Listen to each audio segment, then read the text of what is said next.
오늘 말씀의 제목은 은혜의 말씀에 부탁하다입니다.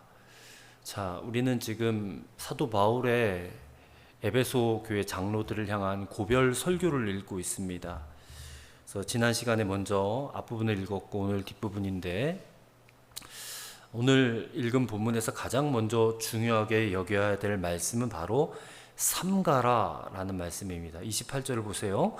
여러분은 자기를 위하여 또는 온 양떼를 위하여 삼가라 그래요. 삼가라.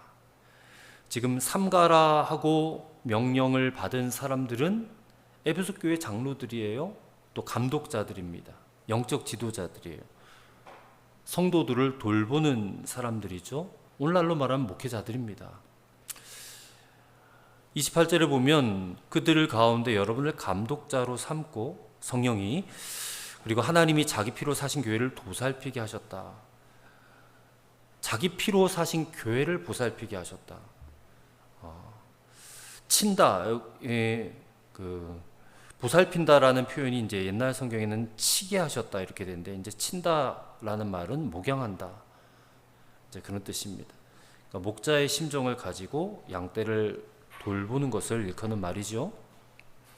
그럼 교회인데 교회를 돌본다. 이 교회가 건물입니까? 건물을 돌보기 위해서 목회자가 있는 것입니까? 그건 아니죠. 교회는 건물이 아니고 예수님의 피값 주고 사신 성도들이 교회죠. 그러니까 여러분 한 사람 한 사람이 교회입니다. 그래서 물론 오늘날 세워진 건물도 잘 돌봐야죠. 건물에 비 새는 데 있는지 없는지 잘 돌보고, 바람 불어서 넘어가는 데 있는지 없는지 잘 돌봐야 되겠지만, 그것보다 더 중요한 것은 이 교회를 구성하고 있는 그리스도인 우리 성도들을 믿음의 길로 잘 이끌어갈 수 있는 그런 목자의 심정으로 돌봐야 된다. 근데 그것을 하기 위해서 불러주셨는데 삼가라는 거예요. 삼가. 이 삼가다라는 말의 뜻은요, 근면하고 깨어있으라, 그런 뜻입니다. 자기 영혼의 상태를 잘 돌아봐야 돼요, 목회자는. 근데 자기 영혼의 상태를 돌보지도 않고 삼가지도 않고 소홀히 여겨요. 그러면서 어떻게 양떼들의 영적 상태를 돌볼 수 있겠는가? 그런 말입니다. 그래서 자기를 위해서 삼가고 또 온 양떼를 위해서도 삼가라. 그러니까 자기를 위해서 삼가면 양떼를 위해서도 삼가게 되는 거예요, 사실은. 그럼 이거는 지금 목회자들에게 주는 교훈이기도 하지만, 성도들은 그러면 가만히 있어도 되는 겁니까? 양떼들도, 성도들도 마찬가지예요. 성도들도 삼가야 돼요. 마땅히 해야 될 바라는 것입니다. 성도들도 서로가 서로를 돌보는 사역을 감당을 해야 되거든요. 그래서 목회자가 혼자서 모든 성도들을 다 돌보지를 못해요. 규모가 있는 교회들 같은 경우에는. 그렇기 때문에 집사님, 권사님 정도 되면 아직 직분받지 못한 평신도 성도들을 영적인 유익을 주기 위해서 잘 돌봐줄 수 있어야 됩니다. 그러려면 집사님, 권사님, 장로님들도 실제 자신의 영적 상태를 잘 살피고 늘 깨어서 기도하고 말씀으로 충만하고 있어야 된다. 그게 삼가라는 것입니다. 그래서 오늘 우리가 다 이 바울의 권면처럼 스스로를 잘 살피고 또 말씀과 기도로 충만하게 삼갈 수 있는 그런 자세를 지니실 수 있기를 바라겠습니다. 그다음에 두 번째는 기억하라라는 겁니다. 31절을 보세요. 그러므로 여러분이 일깨어 내가 3년이나 밤낮 쉬지 않고 눈물로 각 사람 훈계하던 것을 기억하라 그래요. 기억하라. 뭘 기억하라는 겁니까? 바울이 3년 동안 밤낮 쉬지 않고 눈물로 훈계하고 말씀 가르치고 기도해 준 것을 기억하라. 그러니까 바울의 목회적 행위를 너희가 기억하고 그대로 하라는 거예요. 이 기억하라는 표현은요, 구약에 많이 나와요. 특별히 모세가 이스라엘 백성들 출애굽시키고 광야에 나와 있잖아요. 광야에 나와 있는 이스라엘 백성들에게 자주 훈계할 때 쓰던 표현이 기억하라는 거예요. 뭘 기억해요? 하나님이 너희를 어떻게 크신 능력으로 출애굽의 은혜를 베풀어 주셨는지를 기억해라. 애굽에서 탈출시킬 때 10가지 재앙을 거기다 퍼붓지 않았느냐, 그걸 좀 기억해라. 광야에서 반석에서 물이 나오는 것을 좀 기억하고, 하늘에서 만나가 내리는 것을 기억하고, 너희들을 어떻게 먹이고 입히시고 인도하셨는지를 기억하라, 기억하라, 기억하라. 계속해서 기억하라는 거예요. 우리가 교회 와서 예배드리면 말씀을 듣는 것도 자꾸 하나님의 은혜를 기억하게 하기 위해서 말씀을 듣는 거죠. 여기 나와서 말씀을 듣지 않으면 우리가 언제 하나님의 말씀을 듣겠으며 언제 하나님이 내게 베푸르신 은혜를 다시 한번 떠올리고 기억하겠습니까? 세상 속에 하나님의 말씀이 있는 것도 아닌데. 그래서 기억하라 그래요. 특별히 바울 자신이 3년 동안 너희를 위해서 내가 이렇게 애를 썼다. 쉬지도 않고, 좀 과장이 섞인 쉬지도 않지는 않았겠죠. 근데 그렇게 열심히 했다는 거예요. 그만큼 밤낮 쉬지 않고 눈물로 그냥 너희를 훈계했다. 눈물로 훈계했다. 그것을 기억하면서 내가 한 것처럼 너희도 그렇게 하라. 그런 훈계라는 것입니다. 그러니까 바울이 그 언행일치가 된 지도자잖아요. 자신이 한 것을 얘기하지 하지 않은 것을 얘기하는 지도자가 아니잖아요. 그래서 이런 지도자만이 할 수 있는 그런 가마력 있는 호소다라고 생각이 듭니다. 자, 그렇게 하기 위해서 필요한 것이 뭐냐? 일깨어라는 겁니다. 31절에 보면 일깨어 그러죠. 여러분이 일깨어라는 것은 깨어 있으라 라는 거잖아요. 영적으로 각성해 있어라. 각성해 있어라. 잠들어 있으면 안 돼요. 영적으로 여러분. 정말 이 시대는 정말 깨어 있어야 될 시대입니다. 지금 온 세계가 전쟁의 광풍이 불고 있는데 우리나라 전쟁이 안 일어난다고 지금 뭐 평안하다 안전하다 할 게 아니에요. 이 세계 정세가 어떻게 돌아가고 있는지, 이 기후와 날씨가 지금 어떻게 되어가고 있는지를 잘 보셔야 됩니다. 이 시대의 흐름을 잘 보고 계셔야 된다는 거예요. 왜냐하면 주님이 다시 오실 때가 얼마 남지 않았기 때문에 주님 다시 오실 때쯤이면 이런 일들이 있으리라고 하셨거든요. 지금 그 일들이 그대로 지금 다 일어나고 있기 때문에 우리가 이 사실을 깨어서 기억하고 우리가 조심하고 있지 않으면 나도 모르게 그냥 세상의 흐름에 흘러 들어가서 거기에 나도 모르게 그냥 푹 파묻혀서 잠들어 있을 수가 있기 때문에 깨어 있어야 된다. 깨어 있어야 된다. 그래서 복음서도 보면 예수님께서 제자들에게 여러 번 깨어 있으라 말씀하시지 않으셨어요? 특별히 이제 겟세마네 동산 올라가셔서 기도하실 때에 제자들에게 기도하라 시키잖아요. 너희가 여기서 1시간도 기도하지 못하느냐 하면서 책망하셨잖아요. 지금 예수님이 십자가에 못 박혀 죽기 일보 직전인데 근데 깨어서 기도하지 못하고 다 잠들어 버리잖아요. 그래서는 안 된다는 것입니다. 특별히 마태복음 25장에서 제가 언젠가 주일 설교도 했지만 열처녀의 비유를 말씀하여 주시면서 깨어 있으라고 권면을 하셨거든요. 근데 이 열처녀의 비유를 말씀하시기 전에 마태복음 24장에서 보면 노아의 홍수 때를 예로 들으셨어요. 노아의 홍수. 노아의 홍수는 심판이잖아요. 노아의 8가족만 빼고 이 지구상의 모든 사람과 모든 짐승, 들짐승 다 죽이시는 심판의 그 때를 예로 먼저 드셨는데 마태복음 24장 38절 39절에 보면 예수님이 이런 말씀하셨어요. 홍수 전에 노아가 방주에 들어가던 날까지 사람들이 무슨 짓을 했느냐?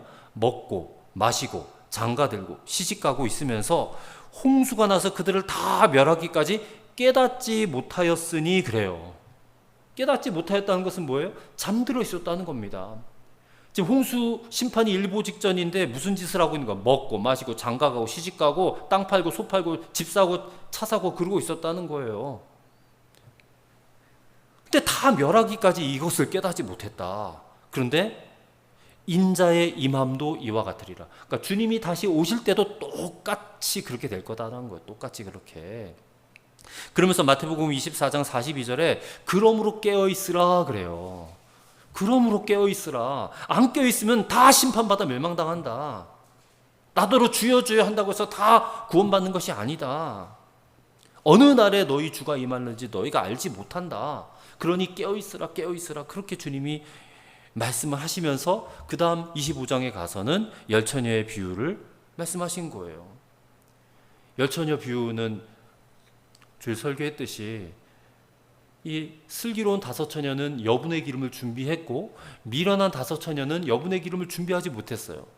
그것은 준비한 5처녀는 깨어있는 거고 준비 못한 5처녀는 잠들어 있는 거예요.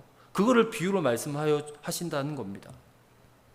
그러니까 주님 보시기에 여분의 기름이라고 하는 것은 신랑이 어느 시점에 올지 알 수 없다는 것을 기억하고 항상 신랑이 오실 것을 준비하고 깨어있는 신부의 영적 상태를 말하는 거죠. 여분의 기름이라는 것이. 이 기름을 항상 준비하고 있어야 된다. 그리고 또한 깨어있다라는 것은요, 우리가 이 신앙생활은 말씀 생활이거든요. 신앙생활은 물론 기도 생활도 있지만 말씀이 정말 중요해요. 근데 말씀 생활을 하면서 이 말씀 안에서 내가 귀로 듣고 눈으로 보잖아요. 그러면 깨닫는 바가 있어야 되잖아요. 말씀을 들었는데 기억에 하나도 안 남더라. 이러면 정말 곤란합니다. 말씀을 읽고 들었는데 아무것도 마음에 남지도 않고 깨달은 바도 없으면 정말 각성하셔야 돼요. 정말 그건 심각한 문제가 생긴 겁니다. 내 영적 상태에. 그래서 말씀을 듣고 또 말씀을 읽으면서 내가 깨달아진 부분들, 그게 이제 주님의 음성을 들은 거거든요.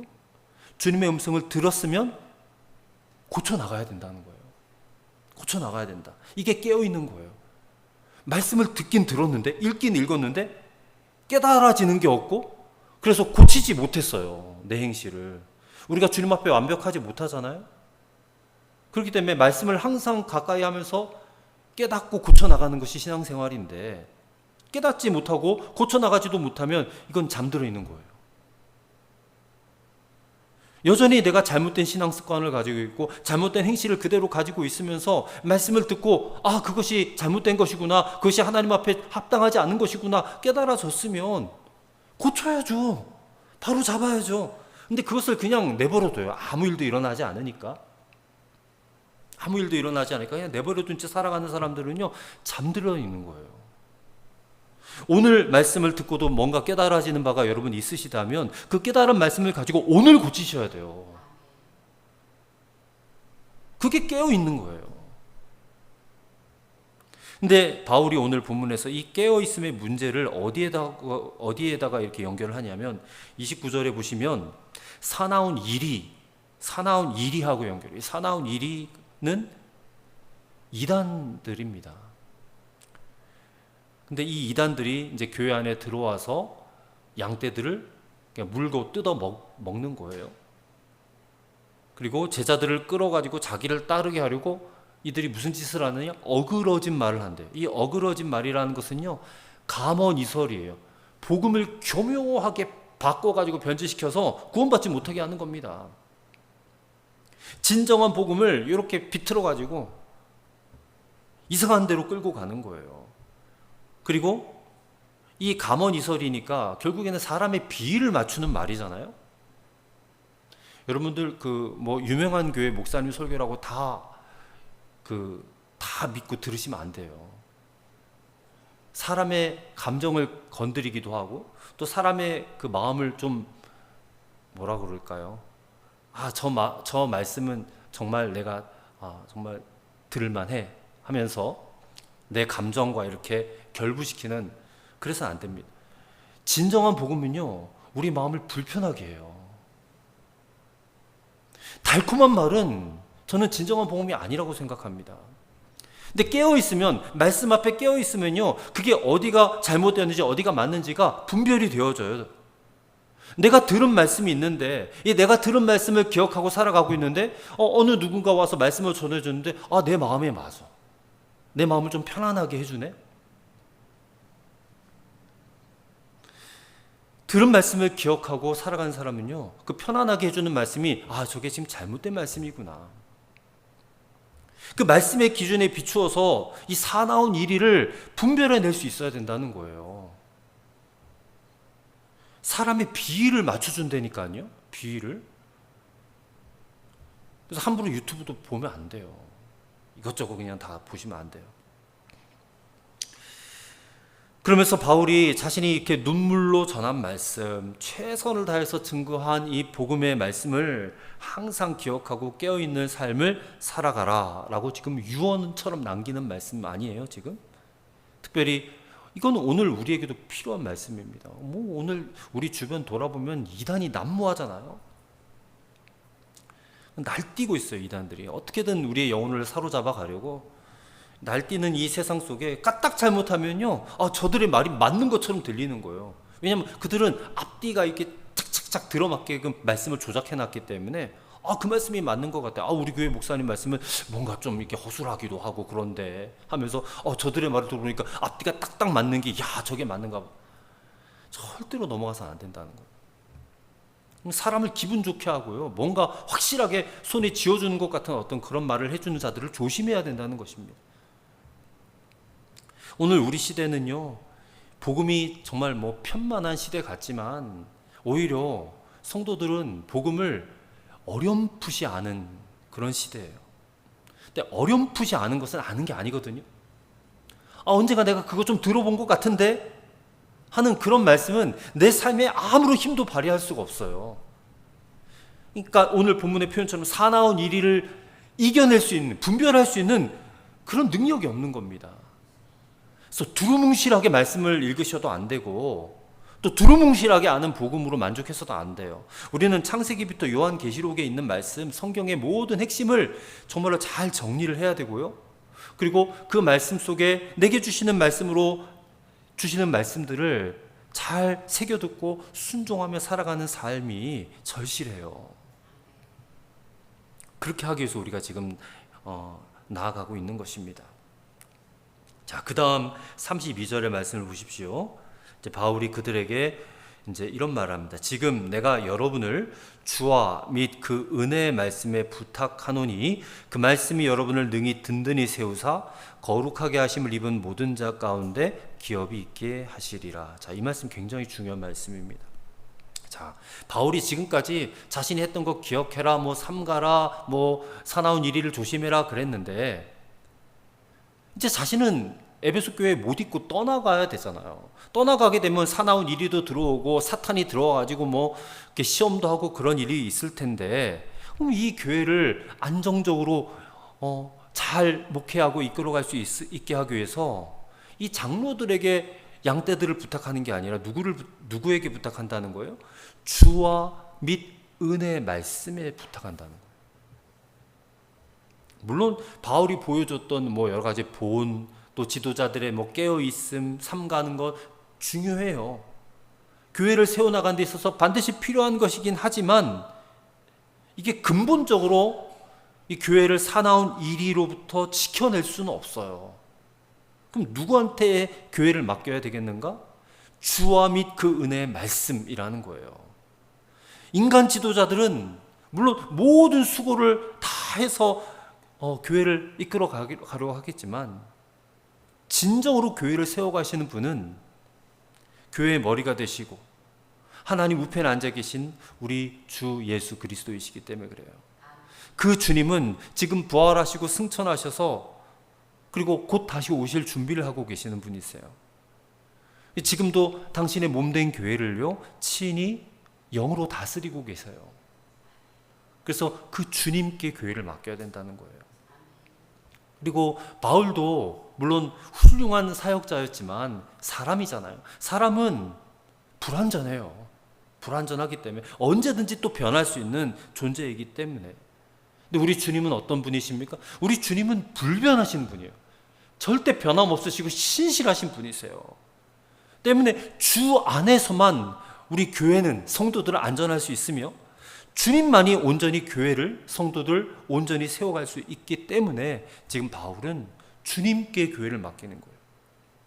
근데 그 방법이 뭐냐면 오직 말씀으로라는 거예요. 말씀으로. 그래서 주와 및 은혜의 말씀이라고 지금 하는 겁니다. 그 말씀에 능력이 있다고 그랬잖아요. 그 말씀이 교회를 모든 악의 세력에서부터 지켜주고 거룩하게 세워가게 한다는 것입니다.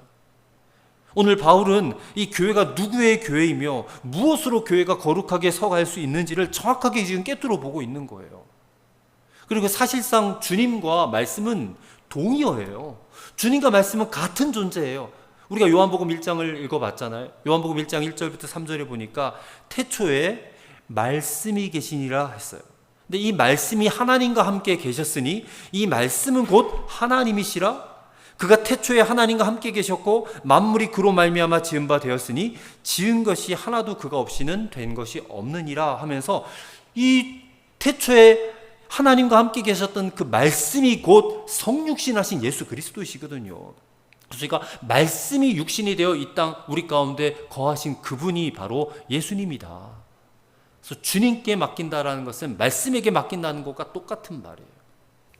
그러면서 말하기를 그 말씀이 여러분을 능히 든든히 세운다 그랬어요.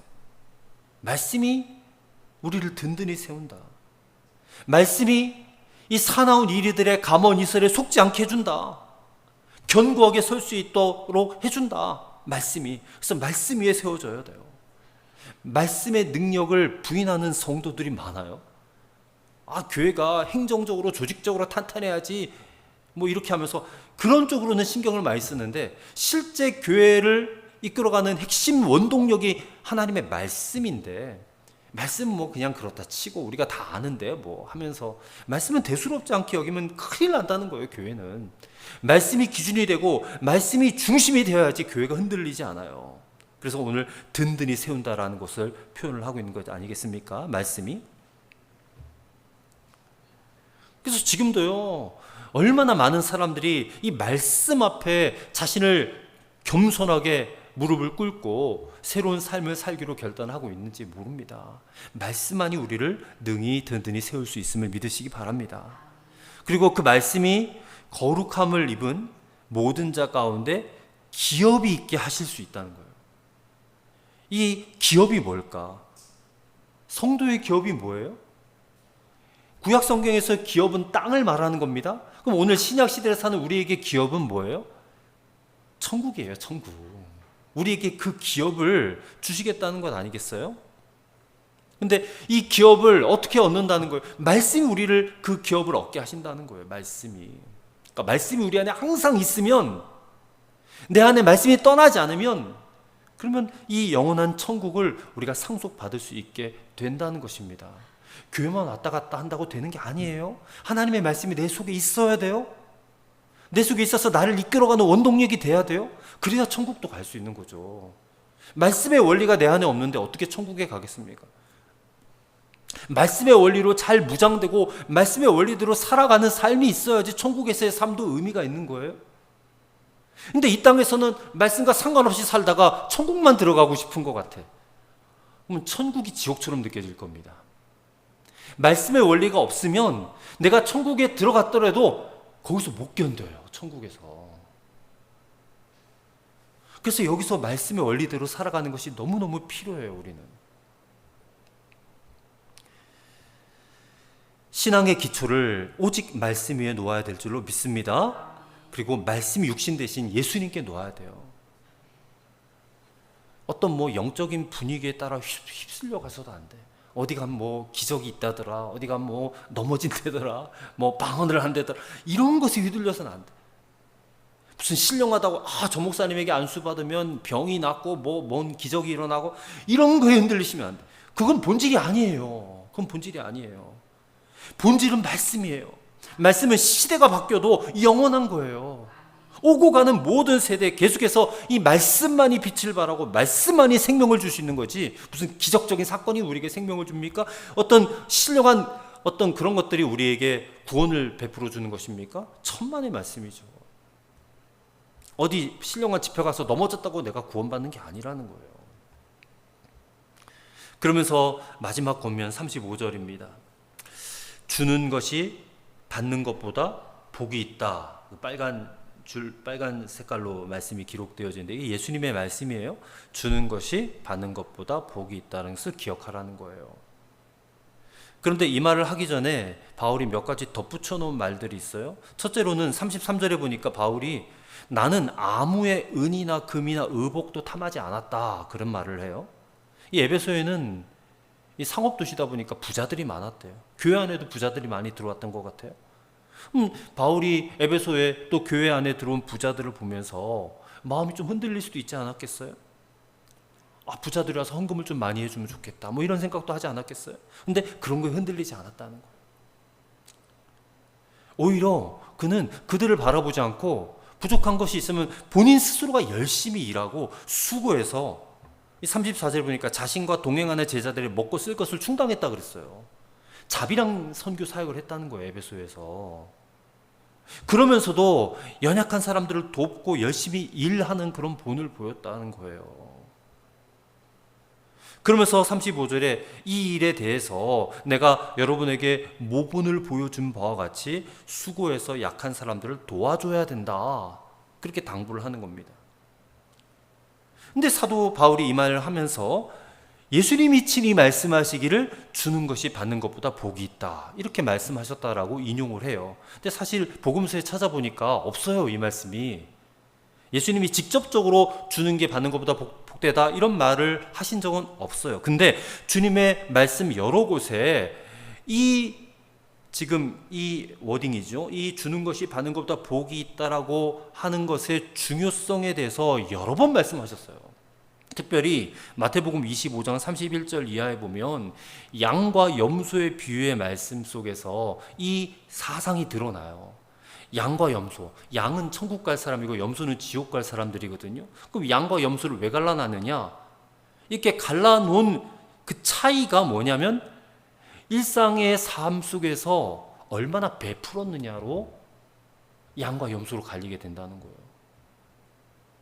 양은 이 양편에 서 있는 사람들은요, 자신이 의식하지도 못한 사이에 가난한 사람들, 고아와 같은 사람들, 헐벗고 굶주린 사람들에게 자신에게 있는 것들을 기꺼이 베풀었다는 거예요. 그러면서 자기는 기억도 못해. 우리가 언제 그런 일을 했냐.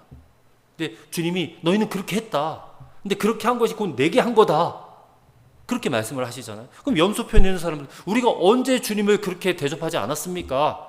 너희는 거절했다. 모른 척했다. 가난한 사람들, 고아와 과부와 나그네 같은 헐벗고 굶주린 자들, 너희는 모른 척하지 않았느냐. 그는 결국 나를 모른 척한 거다. 안 베풀었다는 거야. 안 베풀었다. 그게 양과 염소로 갈리는 결정적인 기준이 되었다는 거예요. 그래서 이 주는 것이 받는 것보다 복이 있다는 것은 이거는 예수님의 재물관이에요. 재물관. 이 재물관에서 가장 중요한 것은 내게 있는 것을 나누고 베푸는 삶이에요. 그리스도인은 내면의 변화가 일어나는 사람 아닙니까? 말씀을 들었어요. 말씀을 듣고 우리의 가치관이 변한 거예요. 가치관이 변해요. 생각의 방향이 변한 거예요. 우리는 더 이상 이 땅, 이 세상 가치관으로 사는 사람들이 아니고 우리는 하늘나라의 가치관으로 사는 사람들이에요. 그리고 천국에 우리가 다 들어갈 거 아니에요? 천국에는 그 천국에 합당한 가치관으로 살아야 되죠. 이 땅의 가치관으로 살 수 있는 곳이 아니에요. 그래서 아까 제가 이 땅의 가치관으로 살다 보면 천국이 지옥처럼 느껴진다는 것이에요.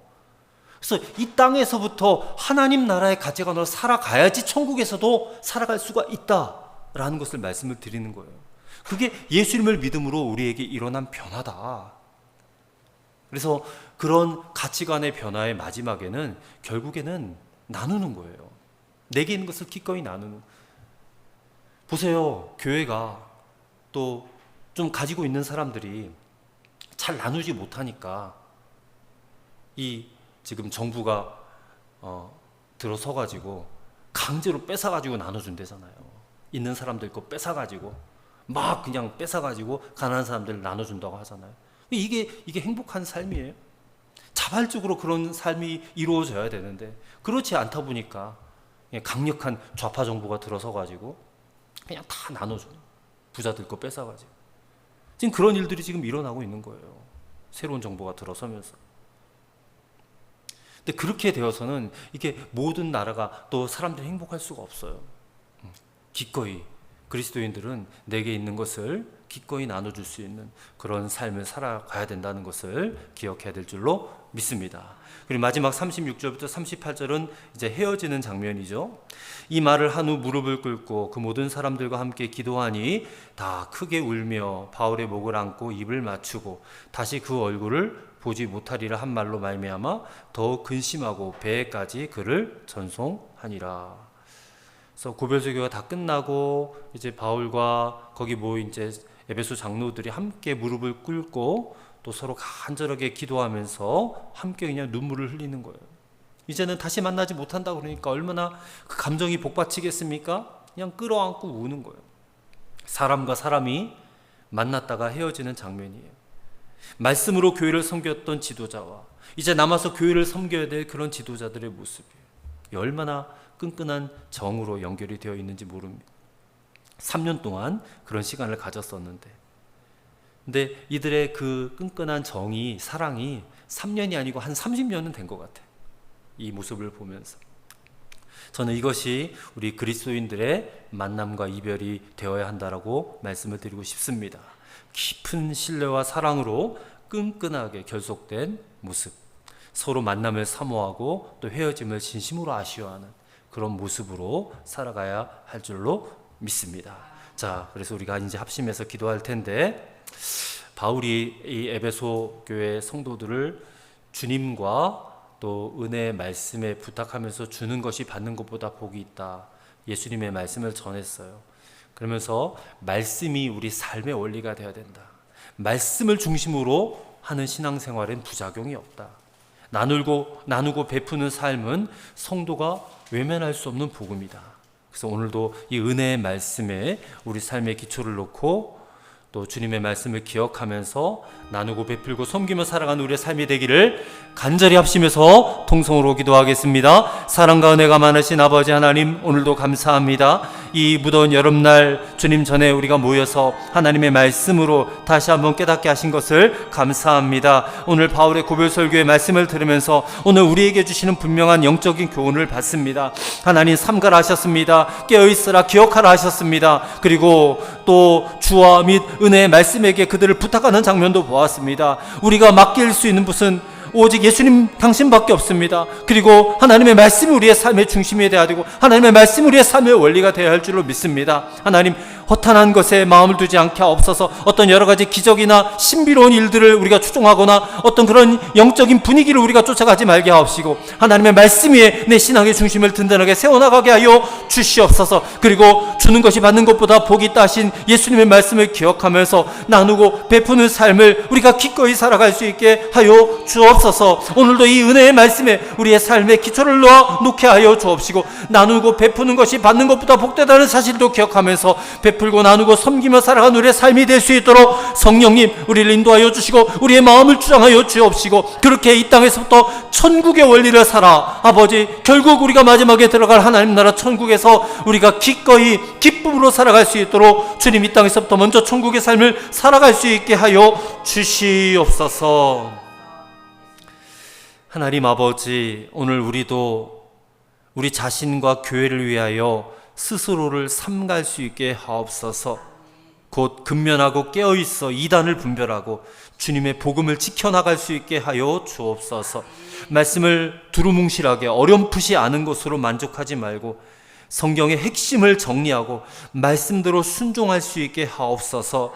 교회의 머리가 되시고 교회의 주인 되시는 예수님께서 우리 교회를 친히 다스려 주옵시고 은혜의 말씀으로 우리를 이 죄악의 세력에서부터 지켜주시고 또한 영원한 기업을 상속받을 수 있게 하여 주옵소서. 주는 것이 받는 것보다 복이 있다는 말씀을 기억하고 이것이 우리에게 익숙한 삶이 되기를 원합니다. 나눔과 베풀의 삶이 훨씬 더 복되다, 이것이 천국에서의 삶이다라는 것을 반드시 기억하고 이 땅에서부터 살아갈 수 있게 하여 주옵소서. 더 이상 더 많이 가져야 되겠다는 욕심도 버리게 하옵시고 내 것을 챙겨야 되겠다고 하는 그런 욕심도 버리게 하옵시고 이제는 내게 있는 것을 기꺼이 나누고 베풀며 사는 것이 바로 천국 백성 합당하게 살아가는 것임을 기억하고 여기서부터 그렇게 살아갈 수 있게 하여 주시옵소서. 우리 구주 예수님의 이름으로 기도하옵나이다. 아멘.